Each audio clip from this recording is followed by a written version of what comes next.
Assalamualaikum warahmatullahi wabarakatuh. Salam sejahtera bagi kita semua yang kami hormati Pak Menteri Koordinator Bidang Pangan, kami hormati Bu Menteri Keuangan, kami hormati Menteri Investasi, Menteri Kesehatan, dan Kepala Badan Gizi Nasional, yang kami hormati Pak Mendagri, Pak Menteri Pertanian, dan Menteri Ristek. Bapak Ibu yang kami hormati, teman-teman media cetak, media elektronik, tadi kita sudah mendengar pidato yang disampaikan oleh Bapak Presiden, dan dengan bahan yang disampaikan Bapak Presiden, beberapa hal menjadi catatan kita, dan sebetulnya semua sudah jelas.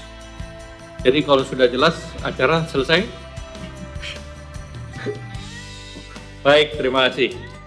Jadi beberapa hal yang perlu kita perhatikan, bahwa kita melihat di 2025 memang pertumbuhan ekonomi sedikit membaik ke 3%, walaupun resiko global masih terlihat dan juga membuat ketidakpastian yang tinggi.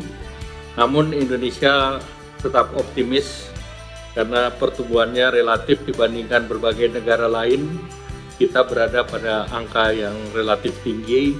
China 5,2, Indonesia 5,12, dan ASEAN relatif lebih tinggi dari berbagai negara termasuk zona Eropa dan juga Amerika Serikat.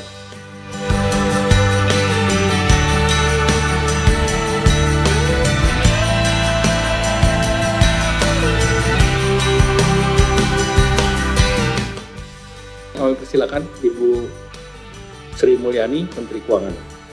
Terima kasih Pak Menko Perekonomian, Pak Erlangga, Pak Menko Pangan, Pak Zulkifli Hasan, Bapak-Bapak Menteri yang hadir pada sore hari ini. Ini terutama yang portfolionya sangat penting.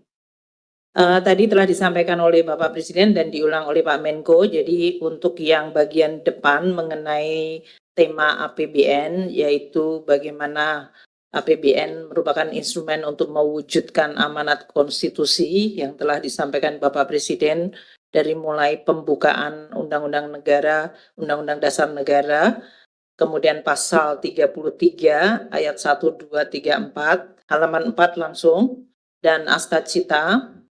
Itu saya tidak ulang karena ini sudah merupakan tadi yang sudah disampaikan dalam pidato Bapak Presiden.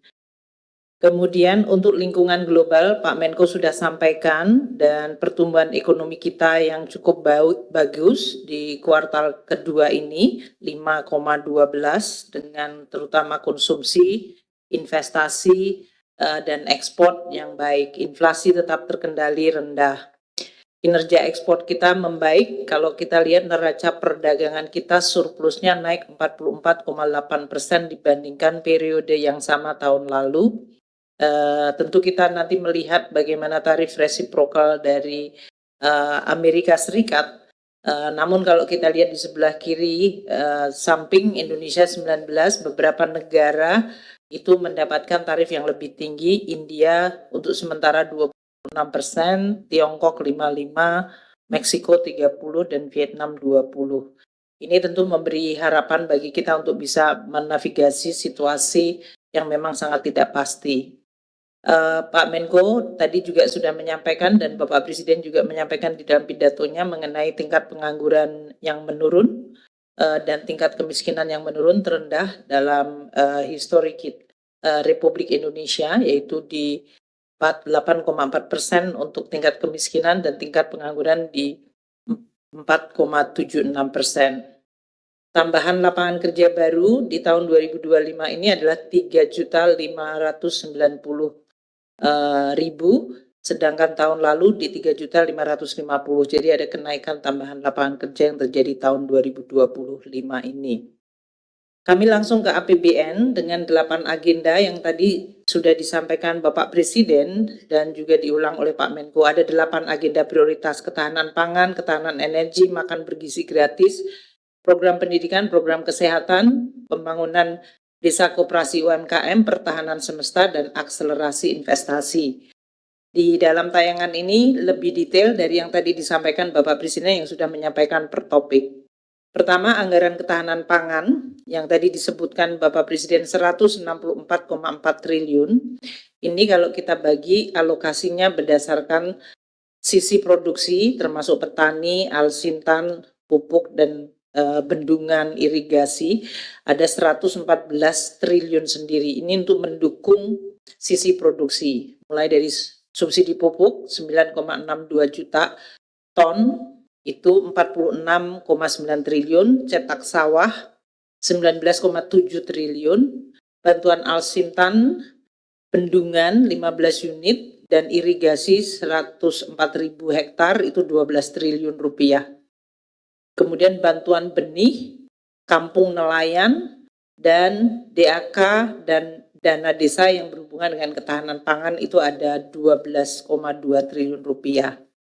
Nah, untuk ketahanan pangan yang mendukung sisi konsumsi yaitu masyarakat, kalau itu produksi adalah petani nelayan dan berbagai infrastrukturnya, untuk masyarakat agar bisa menikmati harga pangan yang terjangkau, ada bantuan kerawanan pangan, ada gerakan pangan murah dan stabilisasi pasokan harga pangan atau SPHP 5,8 triliun. Sedangkan di sisi perantara yaitu distribusi dan cadangan pangan kita mengalokasikan 29,9 triliun. Ini dari mulai rantai distribusinya, sarana prasarana di pelabuhan, perikanan terutama untuk nelayan dan cadangan pangan untuk bulog terutama untuk menjaga beras dan gabah 3 juta ton itu anggarannya 22,7 triliun rupiah. Untuk anggaran pendidikan 757 triliun yang tadi disampaikan Bapak Presiden, kalau kita bagi menjadi 3 di dalam ekosistem yaitu yang diterima oleh murid, siswa dalam hal ini dan mahasiswa itu 401 triliun sendiri. Dalam bentuk apa? Dari mulai beasiswa bidik misi, beasiswa LPDP, pengiriman untuk kartu atau program Indonesia Pintar, dan juga makan bergizi gratis. Untuk yang benefitnya diterima oleh guru dan dosen dan tenaga kependidikan itu 178,7 triliun. Ini untuk tunjangan profesi guru baik yang PNS itu ada 68,7 triliun sendiri dan yang non PNS nanti Pak Mendikdasmen bisa menyampaikan mereka yang sudah bersertifikat mendapatkan TPG meskipun bukan ASN itu ada 19,2 triliun sendiri untuk 754.747 guru. Kemudian juga ada tenaga pendidikan TPD non PNS pun juga mendapatkan 3,2 triliun yang dosen untuk dosen ya 80 dan dosen PNS dalam hal ini 82,9 triliun sendiri. Itu untuk pengajarnya. Yang ketiga adalah sarana prasarana sekolah dan kampus 150 triliun. Itu dari mulai rehabilitasi sekolah dalam hal ini sekolah rakyat ada anggarannya tahun depan akan mencapai 24,9 triliun. Ini yang Bapak Presiden sampaikan 100 beroperasi, 100 dibangun baru. Bantuan operasi sekolah untuk sekolah-sekolah yang lain itu 64,3 triliun. BOP untuk PAUD itu 5,1 triliun, renovasi sekolah dan madrasah, ini Pak Mendikdasmen nanti bisa menjelaskan, anggarannya 22,5 triliun, ini lebih naik sedikit dibandingkan tahun ini. Kemudian biaya operasi perguruan tinggi 9,4 triliun, dan tadi Bapak Presiden menjelaskan mengenai sekolah unggulan, ada anggaran 3 triliun di 9 lokasi. Untuk anggaran kesehatan, 244 triliun tadi Menkes akan bisa menjelaskan, ini kita bagi menjadi yang membantu layanan kesehatan masyarakat, jadi masyarakat bisa mendapatkan akses